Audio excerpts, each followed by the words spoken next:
வணக்கம்.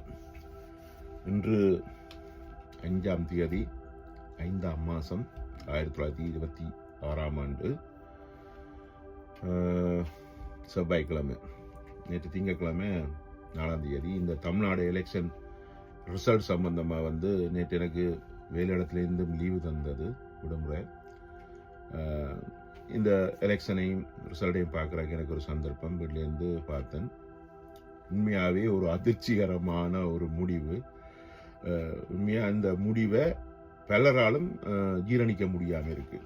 ஏன்னு சொன்னால், தமிழ்நாட்டில் உள்ள உலகம் முழுவதும் உள்ள தமிழர்களுடைய சிறந்த கல்வியாளர்கள், பல்கலைக்கழக விரிவுரையாளர்கள், மூத்த பத்திரிகையாளர்கள், விமர்சகர்கள், சொல்லப்போனால் ஒரு ஒரு மிக அறிவு சார்ந்த ஒரு உலகமே அந்த நபர்களை சேர்ந்து கணிச்ச ஒரு ஒரு தேர்தல் இறுதி முடிவுன்றது தலைகீழா இருக்கு. இதை என்னத்தை காட்டி இருக்குன்னு சொன்னா,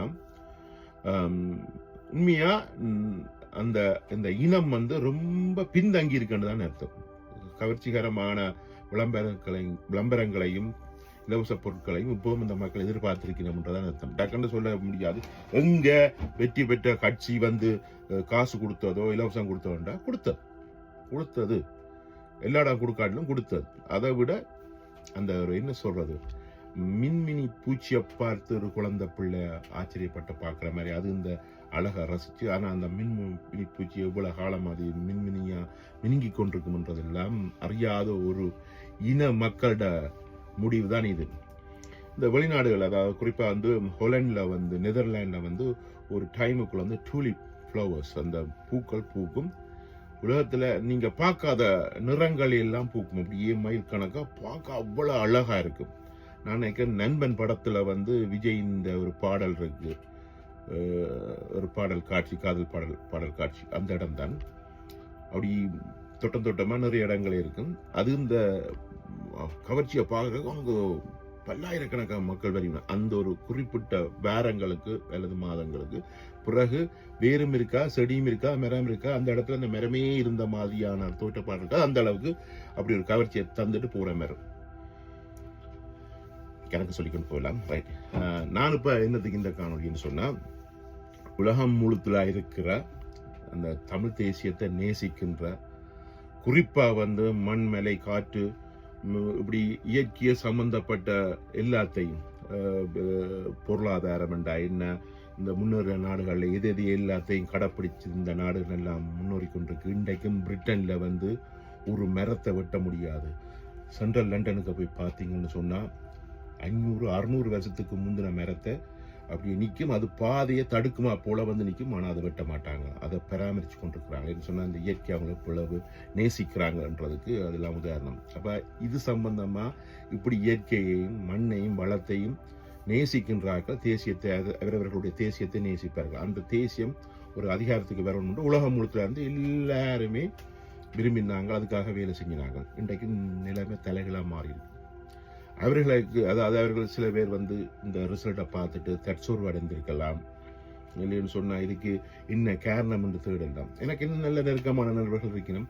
இது வேலைக்கு என்ன இப்போ இந்த கட்சி தலைவரோட, இப்போ ஜெயிச்ச கட்சி டிவிகே தலைவரோட நாங்கள் கைகோத்திருக்கலாம், அப்படி இப்படின்னு சொல்லி நிறைய அறிவுரை சொல்லிக்கணும். உண்மைதான். அவரோட போயிருந்திருக்கலாம், அவரோட சேர்த்து ஆட்சி கட்டில இருக்கலாம், அவரோட சேர்ந்து எதிரும் புதிருமான விஷயங்களை கதைச்சு ஒன்றுமே நிறைவேற்றாமல் இருந்திருக்கும். என்ன சொல்ல போனா, பன்றியோட சேர்ந்த பசுவும் ஏதோ உண்ணுமென்ற மாதிரி இல்லை.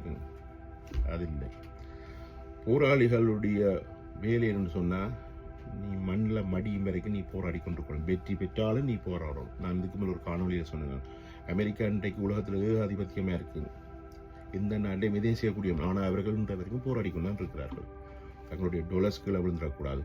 தங்களோட டொலர்ஸை வச்சு மதிப்பிடுற அவ்வளவு உயிலும் விழுந்துடக்கூடாது. உலகம் முழுத்துல இருக்கிற அவ்வளவு தங்கத்தின் விலையும் பிரிட்டன்ல வச்சுதான் ஒவ்வொரு நாளும் விலை மதிப்பு நிர்ணயம் செய்யறது. அதை மதிக்கிறது டொலர்ஸ்ல, அது விழுந்துடக்கூடாது. சவுதி அரேபியால எடுக்கின்ற அவ்வளவு உயிலும் தாங்க நினைச்ச விலைக்குத்தான் விற்கணும், அதுவும் டொலர்ஸ்ல தான் விற்கணும். இப்படி எதுக்காக போராடி கொண்டிருக்கிறார்கள்? தங்களை நிலைநிறுத்துறதுக்கு. அதான் வெற்றி தோல்வி என்றது எப்பவுமே இருந்து கொண்டே இருக்கு, மாறி மாறி. ஆனால் போராடி கொண்டே இருக்க வேண்டியது ஒவ்வொரு போராளிகளுடைய கடமை. இப்ப உலக தமிழர்கள் எல்லாருமே எதிர்பார்த்தது தமிழ்நாடு ஒரு மாற்றம் வேணும் என்று. அந்த மாற்றம் வந்திருக்கு. ஆனா பிரச்சனை என்று சொன்னால் இது தமிழ் தேசிய சம்பந்தமான தீர்வை கிடைக்குமோன்றதான். என்னை பொறுத்தவரையும் கிடைக்காது.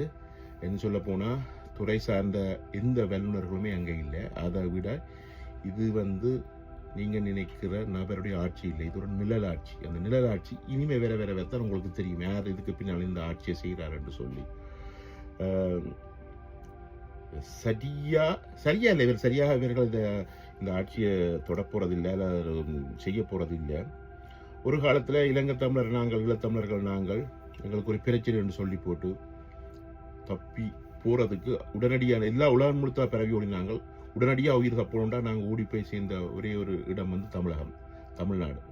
எங்களை அரவணைத்து எங்களுக்கான முகாங்கள் எல்லாம் அமைச்சு அது சரியா பார்த்துச்சு, நம்ம நிறைவா பார்த்துச்சுன்ற வரை உயிர் தப்புறதுக்கு ஏதோ வழி கிடைச்சது, ஓடி போய் அந்த நாட்டில் இருந்தோம். இப்ப தமிழ்நாட்டை சேர்ந்த ஆக்கள் இலங்கைக்கு ஓடி போறதுக்கு சந்தர்ப்பம் வந்தாலும் பெறும். இலங்கையில நாங்கள் ஒரு அகதி முகாம்களை அமைச்சு வைக்கிறதும் நல்ல மண்டு தான் நான் முன்னேற்பாடாக இருக்கிறது நல்லா இருக்கும் தான் நம்புறேன். சொன்னா ஆட்சியை பிடிச்சாச்சு, பிடிக்கல இன்னும் கொஞ்ச நாள் 10ஆம் தேதி கடையில் பிடிச்சிருவார். அதுக்கு அதிமுக சார்பாக, பிஜேபி கூட்டணி சார்பாக அதுக்கு நிச்சயமா அவர்கள் அதுக்குரிய உதவியோ இல்லை அதுக்குரிய கூட்டணியை கொடுப்பார்கள், சீட்டை கொடுப்பார்கள். ஆனால் இதுக்குள்ள இருக்கிற அதாவது இந்த தலைவர் விஜயை சுற்றி இருக்க டிவிகே தலைவர் விஜயை சுற்றி இருக்கிற ஆக்களை நினைச்சா தான் எனக்கு பயமா இருக்கு. விஜய் கூட ஏதோ சில நேரங்களில் பேச தெரியாது, சில நேரங்களில் முடிவெடுக்க தெரியாது இருந்தாலும் அவர் ஒரு வன்மமானோ இல்லாட்டி ஒரு காத்திரமான முடிவெடுக்க தெரியாத ஆளோ வன்மமா இல்லாத ஆளா கூட இருக்கலாம். பிரச்சனை இனி இலாக்காவில் ஒவ்வொரு இலாக்காவையும் ஒப்படைக்க எவனவன் தனித்தனி உண்டியல் போடுறான், அவனுக்கு தெரியாம யார்கிட்ட கையெழுத்து வேண்டி என்னென்னத்தை எல்லாத்தையும் பார்க்க போறான் எல்லாம். அதாவது இப்ப இது என்னத்தை சொல்றேன்னு நான் தெரியாமலே நான் சொல்லி கொண்டிருக்கேன்னு சொன்னா எதை பற்றி இழுத்து வச்சு பேசுறது, இந்த ஆட்சியில எதை பற்றி நான் பேசுறது என்ன இவர்களுக்கு தெரியும். இப்படித்தான் முதல்ல சொன்னீங்க, தற்குறின்னு சொன்னீங்க வரையிலையோ நாங்க ஆட்சிக்கு இப்படின்னு சொல்லுவார்கள். இப்போ சொல்றேன், அரசியல் என்பது மிக முதிர்ச்சியானவர்கள், அனுபவம் உள்ளவர்கள், அதே நேரத்தில் எனர்ஜிக்கா அதாவது துடிப்போட உள்ளவர்கள் செய்யற விஷயம். அதுக்கு உதாரணம் சிங்கப்பூர் ஒன்றுதான்.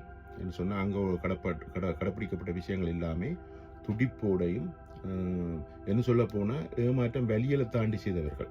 அதெல்லாம் சிங்கப்பூர் இருக்கு. அதில் அந்த அளவுக்கு இவர் செய்வார்களோன்றத இல்ல. ஒரு வருஷத்துல இதுக்குரிய அவ்வளவு பதிலும் எங்க யார் பிழை விட்டது, இனி யார் வரணும் என்றதில்லை. ஒரே ஒரு விஷயம், இந்த திமுக திராவிடம் வீழ்த்தப்பட்டிருக்கு. அதான் நாங்களும் விரும்பினாங்க. எந்த ஒரு காலத்திலும் இந்த சித்தாந்தம் நீ வரக்கூடாது.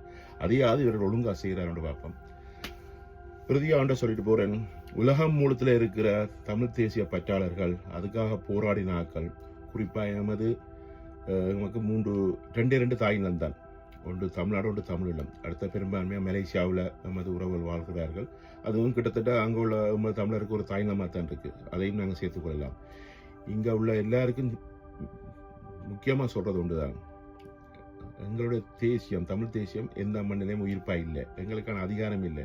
எங்களோட அடையாளங்களை நிர்ணயப்படுத்துறதுக்கு எந்த மண்ணும் இல்லை. ஸோ மொத்தத்தில் நாங்கள் ஒரு அத்தனை இனங்களும் அத்தனை நாடுகளும் கைவிடப்பட்ட ஒரு இனம். உலகத்துக்கே அறிவையும் உலகத்தில் 3வது பேரரசை கட்டி வாழ்ந்தாக்கள் நாங்கள் தான். ஸோ இப்படியான சூழ்நிலையில இருந்து நாங்கள் இப்படி ஒரு முயற்சி எடுத்து இதில் நாங்கள் ஒரு சின்ன ஒரு ஏமாற்றம் அடைஞ்சிருக்கிறோம். அதை மாற்றலாம், போராடி கொண்டே இருப்போம். நான் சொன்ன மாதிரி தான், ஒரு வருஷத்துக்குள்ள இதுக்குரிய எல்லா பதிலும் கிடைக்கும். தன்னம்பிக்கை, முன்னோக்கி போராடுறது. Don't give up. நன்றி, வணக்கம்.